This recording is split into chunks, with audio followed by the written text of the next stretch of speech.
Assalamualaikum warahmatullahi wabarakatuh. Salam sejahtera bagi kita semua. Om Swastiastu, Namo Buddhaya, salam kebajikan. Yang saya hormati Pak Dian Muhammad Anwar, MSI, serta rekan-rekan dan teman-teman yang saya banggakan. Marilah kita panjatkan puji syukur kehadirat Tuhan Yang Maha Esa, karena atas rahmat dan karunia-Nya kita dapat menyaksikan video ini dalam keadaan sehat walafiat. Ada pepatah yang mengatakan, tak kenal maka tak sayang. Maka dari situ, izinkan saya untuk memperkenalkan diri saya. Nama saya Alexander Aleus, NIM 44241721. Pada video kali ini, saya akan menyampaikan pidato saya terkait korupsi yang terjadi di Indonesia.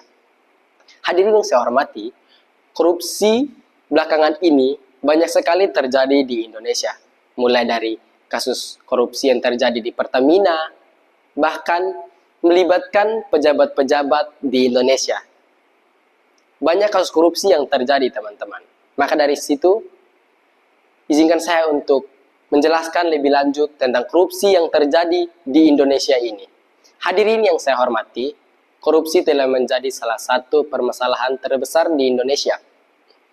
Fenomena ini bukan hanya merugikan negara secara material, tapi juga menghancurkan nilai-nilai moral, memperlebar jurang kesejahteraan sosial, serta kehambatan pembangunan nasional. Berbagai kasus korupsi yang meliputi pejabat negara, aparat pemerintah, hingga sektor swasta, menunjukkan betapa korupsi telah mengakar dalam berbagai sektor kehidupan. Menurut data dari berbagai lembaga anti korupsi Indonesia, masih berada dalam peringkat yang memprihatinkan dalam indeks persepsi korupsi. Banyak dana yang seharusnya digunakan untuk kesejahteraan rakyat justru disalahgunakan demi kepentingan pribadi dan kelompok. Akibatnya, pembangunan infrastruktur terhambat, kualitas pendidikan dan layanan kesehatan menurun, serta kepercayaan masyarakat terhadap pemerintah melemah. Hadirin yang saya muliakan, korupsi bukan hanya soal tindak individu, tapi juga merupakan masalah sistematik yang membutuhkan penanganan serius dan berkelanjutan. Oleh karena itu, ada beberapa langkah yang perlu kita tempuh untuk membangun dan menghambat korupsi secara efektif.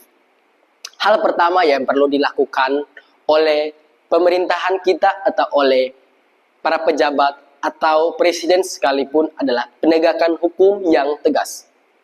Aparat penegak hukum harus memiliki integritas tinggi dalam menangani pelaku korupsi tanpa pandang bulu, ras, suku, dan agamanya. Poin kedua yang perlu dilakukan,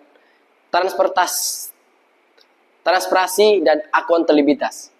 Setiap institut pemerintahan dan swasta harus menerapkan prinsip keterbukaan dalam pengelolaan keuangan dan kebijakan publik. Poin ketiga yang perlu dilakukan adalah pendidikan anti korupsi. Membangun kesadaran sejak dini terhadap bahaya anti korupsi melalui pendidikan formal dan non-formal. Poin keempat adalah peran aktif masyarakat. Rakyat harus berani melaporkan tindak korupsi yang terjadi di sekitarnya, baik di kedesaan, RT RW, atau di lurah sekalipun. Hadirin sekalian, harapan untuk Indonesia bebas korupsi tidak akan tercapai jika mengandalkan satu pihak saja. Kita semua sebagai warga negara yang peduli terhadap masa depan bangsa memiliki peran dalam mewujudkan pemerintahan yang bersih dan bebas dari korupsi. Mari bersama-sama kita lawan korupsi demi Indonesia yang lebih bersih dan lebih makmur lagi. Demikianlah pidato yang dapat saya sampaikan. Saya harap pidato ini bisa didengar dan dilaksanakan oleh kita semua sebagai warga Indonesia. Assalamualaikum warahmatullahi wabarakatuh. Terima kasih kepada Bapak Dian Muhammad Anwar, MSI, dan teman-teman semua. Wassalamualaikum warahmatullahi wabarakatuh. Shalom, Om Swastiastu, Nama Budaya, salam kebajikan.